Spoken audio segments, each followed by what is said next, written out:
नमस्कार मित्रांनो, welcome to S Class Education. इयत्ता 12वी मराठी बोर्ड परीक्षेसाठी आपण तयारी करतोय आणि त्याच्यामध्ये आजचा आपला प्रश्न आहे तो म्हणजे रसग्रहण कसं लिहायचं.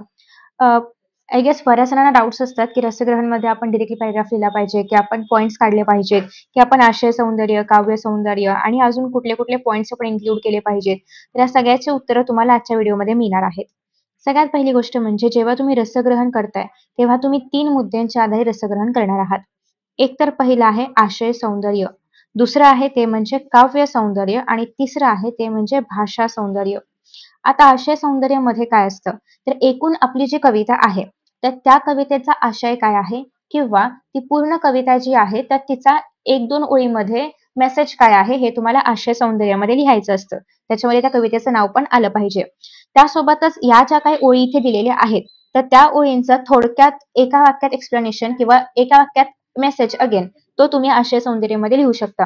काव्य सौंदर्यामध्ये या सगळ्या ओळींना स्पष्ट करायचं आहे. यांचा अर्थ काय आहे, यातून कवींना काय म्हणायचंय किंवा कवयित्रींना काय म्हणायचंय हे सगळं येणार काव्य सौंदर्यामध्ये.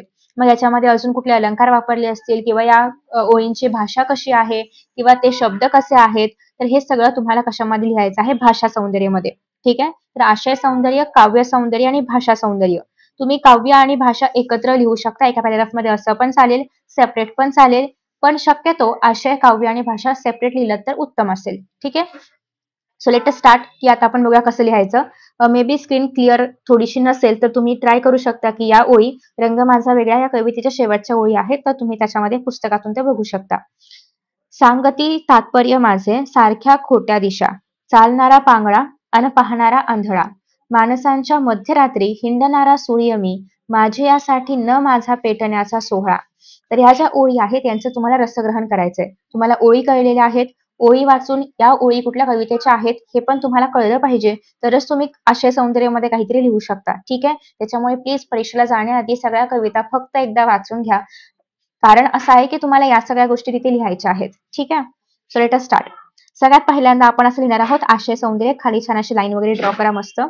समाजातील अन्यायाविरुद्ध पेटून उठलेला मी कलंदर माणूस आहे, असे विचार रंग माझा वेगळा या गझलातून सुरेश भट यांनी व्यक्त केलेले आहेत किंवा यांनी मांडलेले आहेत.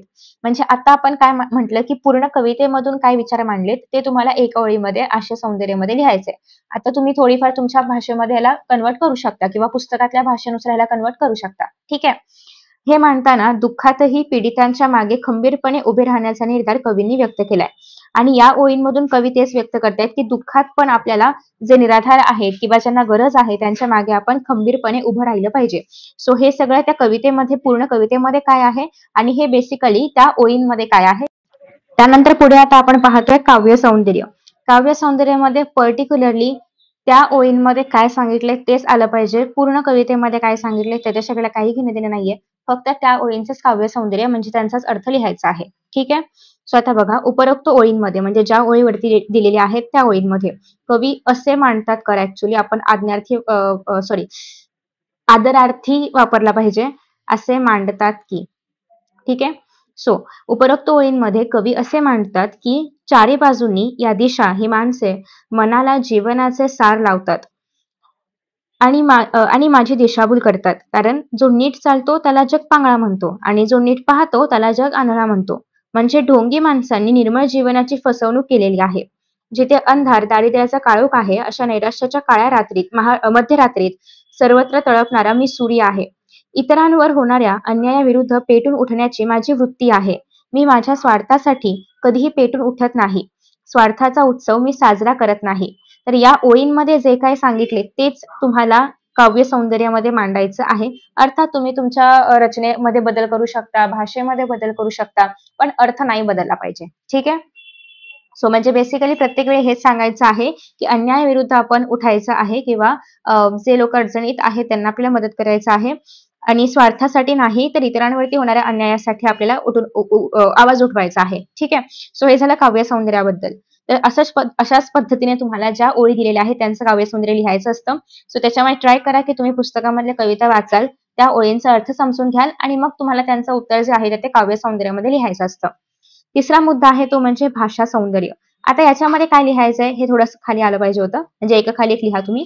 सो आता भाषा सौंदर्यामध्ये काय लिहायचं आहे, की हे जे कवितेच्या या ज्या काही ओळी आहेत किंवा पूर्ण कविता, तुम्ही भाषा सौंदर्यामध्ये पूर्ण कविता घेऊ शकता. फक्त काव्य सौंदर्यामध्ये कवितेच्या दिलेल्या ओळी आल्या पाहिजेत. बाकी भाषा सौंदर्य, आशय सौंदर्यामध्ये आपण पूर्ण कविता कन्सिडर करू शकतो. ठीक आहे. पण तुम्हाला असं असेल की भाषा सौंदर्यामध्ये फक्त मला याच ओळींबद्दल लिहायचंय, तर तुम्ही ते पण लिहू शकता. No issues. ठीक आहे. आता बघा, या कवितेत गझल हे मात्रा वृत्त आहे. भाषा सौंदर्यामध्ये कुठला अलंकार वापरलाय, कुठला यमक वापरलंय, कुठलं वृत्त वापरलंय, हे तुम्हाला माहिती असेल तर ते इन्क्लूड करण्याचा प्रयत्न करा. इव्हन तुम्ही रसिकांना ही कविता का आवडेल याचं कारण पण इथे मांडू शकता. का तर भाषा सोपी आहे, ओजस्वी आहे, म्हणजे पटकन समजणारी आहे. ठीक आहे. तर अशा प्रकारे तुम्ही त्या भाषेबद्दल मांडू शकता, जेणेकरून इतरांना किंवा रसिकांना ती या कारणामुळे आवडू शकते किंवा समजू शकते वगैरे, असं तुम्ही लिहू शकता भाषा सौंदर्यामध्ये. ठीक आहे. तर या कवितेमध्ये गझल हे मात्रावृत्त आहे.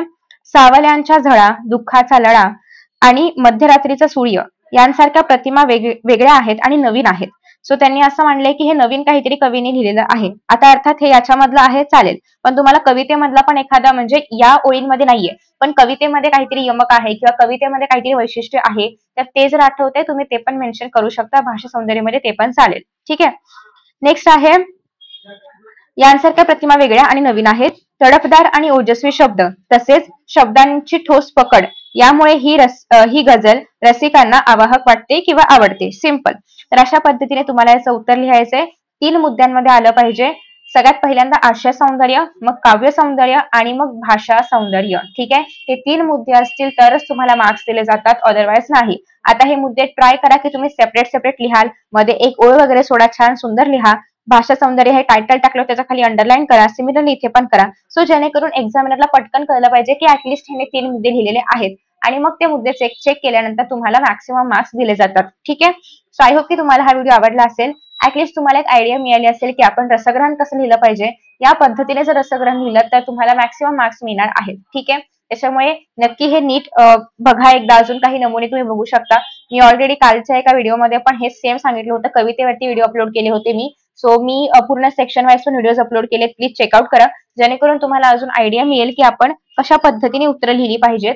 आणि त्याच्यामध्ये पण मी बऱ्याचशा चुका ज्या आपण करतो त्या पण सांगितलेल्या आहेत, ज्या अवॉइड कशा करायच्या, किंवा इन शॉर्ट कशा पद्धतीने तुम्ही आता अजून काय काय वाचलं पाहिजे. So thank you so much for watching this video. Best of luck for your exams and see you in the next video.